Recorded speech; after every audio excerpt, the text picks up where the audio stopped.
describe to me what you think the appropriate role for the Vice President is in the United States today? First of all, good afternoon, Pittsburgh University. All right, so what do I feel, can you repeat your question?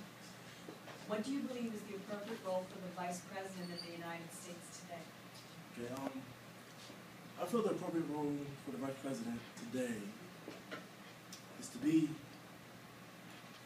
the partner of the President, to be there when nobody else is there. Do you have a follow-up to that brief Could you answer? talk about what areas you believe the Vice President should be involved in assisting the President? Me personally, I'm really strong on environment.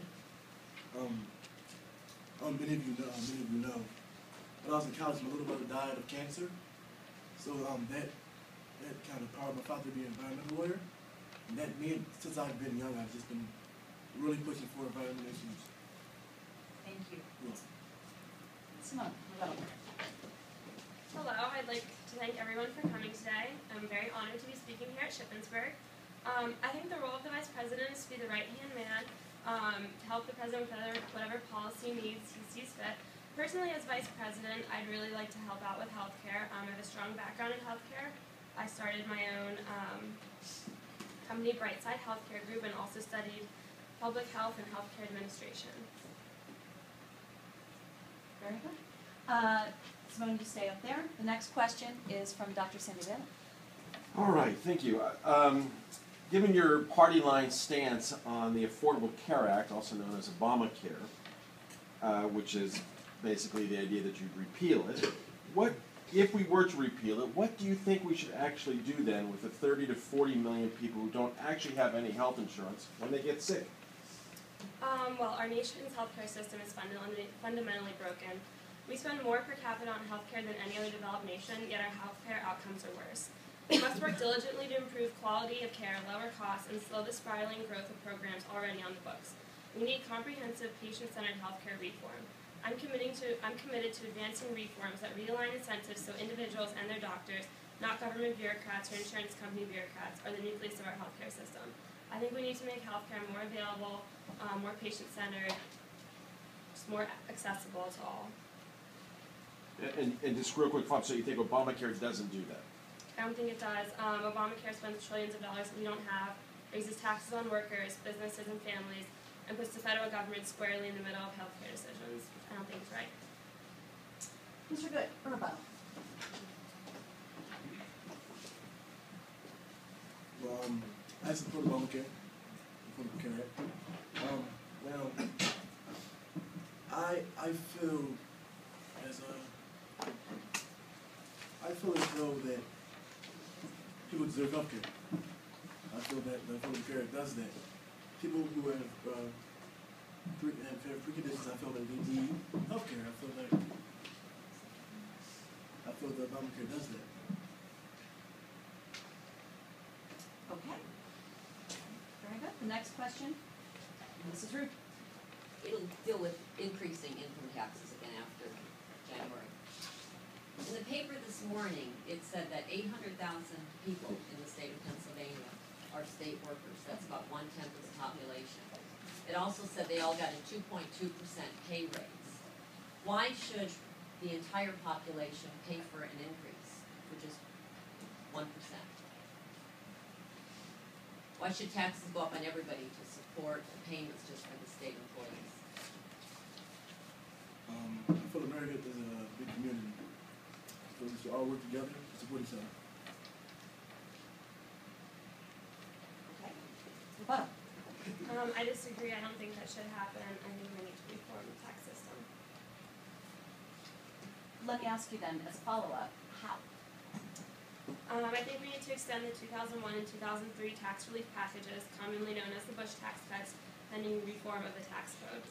We should reduce marginal tax rates by 20% across the board, eliminate taxes on interest, dividends, and capital gains altogether for lower and middle income taxpayers. We should also end the death tax, repeal the alternative minimum tax, reduce the corporate tax rate, have permanent research and development tax credit, repeal the corporate alternative minimum tax, and territorial system of corporate taxation on profits earned abroad.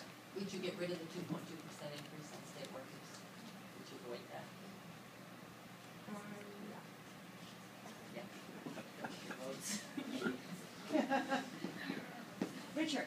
would you reform the tax code?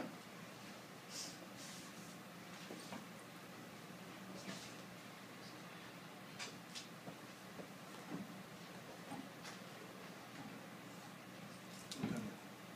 No comment. Okay. Dr. Grove, Back to me, all right. Back I guess to I you, get- and Richard, I get- you're up. Do I get Simone first, because I have Richard first oh, last Simone, time? yep, then why don't you comment? Simone, vice presidents don't always agree with the president on a number of issues. Joe Biden and President Obama are some examples of this. What will happen when you disagree with President Dos Santos on a position? Will you follow what his lead, or will you strike out on your own path? I don't think I would necessarily strike out on my own path, but I think we need to work together, definitely, work compromise, use decision-making strategies, find the best alternative action, choose the best course for our nation. But on an issue, and I think President Dos Santos has said this, on an issue such as reproductive rights as a woman, do you have a different position than the president? I am pro-life. I do think that women have a right to their bodies, and I think the right to life outweighs that. Even in the case of a woman being forced to choose between her own life and the life of the yet unborn, That's an ethical gray area. but it's one that the government weighs in on. I think that that should be between a doctor and the patient. Thank you. So just to clarify, you are in favor then of choice in the case of, to protect the life of a mother?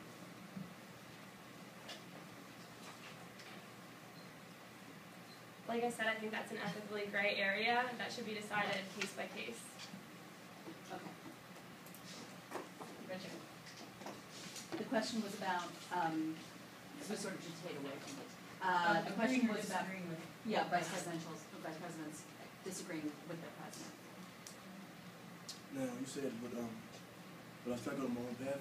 Yes, you struck down your own path and leave President Rogowski out there on his own.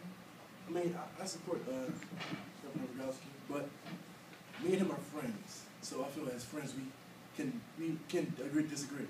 Now, with that said, there are going to be some issues that we don't agree on. Like, he's not really, I'm really strong on the environment. He's really not. But I feel that we can make it through because we're friends. Now, what's the next question? No, that was the question. Yes, very good. And I think we are now back to you. I believe this is for, It is for Richard. so this question is for you, correct? Mm-hmm. Richard, okay. Considering that crime rates have been falling drastically over the past decade or even a little longer, do you think we should cut back in what we spend on police forces, which is very substantial, so that it lines up better with the amount of crime that we are currently facing? No. I'm not. I served as a police officer in Ohio. I was wounded, I feel like this president affected me because as I was a police officer, I feel that we need the funding. This crime goes up and down. I mean, it's been going down, but you never know. With crime, it's very uncertain. So, with that said, I would rather we still receive funding to resources because it's needed. Okay. You know. I think that funding for police forces should be dealt with at a state and local level. No federal assistance? Maybe federal assistance, but I think mostly state and local politics should handle that, as it is relevant to state and local politics more than national. Okay, Mrs. Reed. This is a broad question. What is the role of the president in such a divisive country? And how do you do whatever it is you think he should do or she should do? Can you repeat that? The country is so divided. What do you think the role of the president is to bring them together, besides reach across the aisle? Can you give me one or two concrete things you would do to bridge this gap?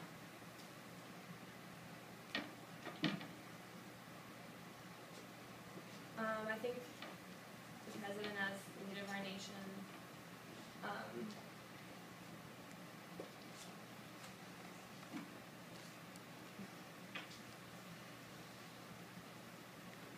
what would you do?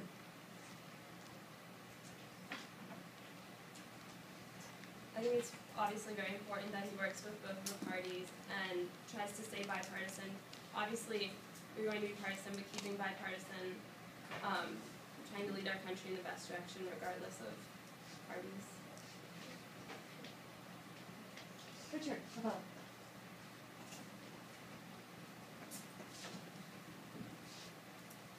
You said, what, what's the role of the president? Yeah, what would you do to bring us together? As, I feel as though the president is truly the leader of America. I feel in his darkest hours, he should be the one, he or she should be the one who comes out and, ensures everyone that everything's going to be okay. Now, as a vice president, Governor Rogowski did wonderful with Sandy. He's a true leader. I feel as though you have to be somewhat, you have to be real with the people. I understand that sometimes the president is not, he's not reachable. I feel as though Governor Rogowski is. He's everyday American, and I feel that the American people can really cling to that in times of need. All right, we have time for one last question. And we are ending with you. So Richard, hop on up there. Can you please tell us about you, about your family, your interests? We'd like to know more about kids. We'd like to know more about the things that you do for fun, both of you. And you will each have an equal amount of time, actually, for this question. All right, I'm Richard Good, 58. Citizen from Ohio, born in 54. I have a lovely wife, Candace, who's 52. I have 3 children. I have Michael, who's 20. He goes to Akron, my alma mater. Marcel, she's 17. I love her. And me and Candace actually a couple years ago, we adopted a Hispanic, he was born in America, Hispanic child, Miguel. He's 12. I like to play basketball. Yeah, I love basketball. Let's see, I don't like to hunt. You don't? No, I got shot on duty. I don't like to hunt. Okay. See, I'm really a tight-knit family. I believe in, me and my wife, a couple years ago, we started a program for at-risk youth. Mm-hmm. We want to, basically show young African-American men and minority children that they can do something positive with their lives. Now, I feel like that's something I really want to strive for, working with Governor Rogowski. These programs that build our youth up. What's your favorite book? Favorite book? Great Gatsby. What's your favorite movie? Favorite movie? Training Day. Training Day? Yes. Training Day. About another policeman. Yes. Yes, okay, very, very good, thank you very much. Simone, tell us about you. Okay, well, I was born in Miami, Florida. I'm second-generation Cuban. I'm married and I have 2 children. One boy, he plays football at the University of Alabama, and one girl, she's 16 years old. I went to the University of Pennsylvania and got my BA in Business Administration. I then attended the University of Florida, where I got my Master's in Healthcare Administration, and then I got my PhD in Public Health at the University of South Florida. After graduation, I was the founder of Brightside Healthcare Group. I'm very passionate about healthcare, and I decided that the best way to be able to try to accomplish my goals would be to become a senator. I love spending time with my family and cooking Cuban food. What is your favorite musical group? Frank Sinatra. And what is your favorite television show? Dance Moms.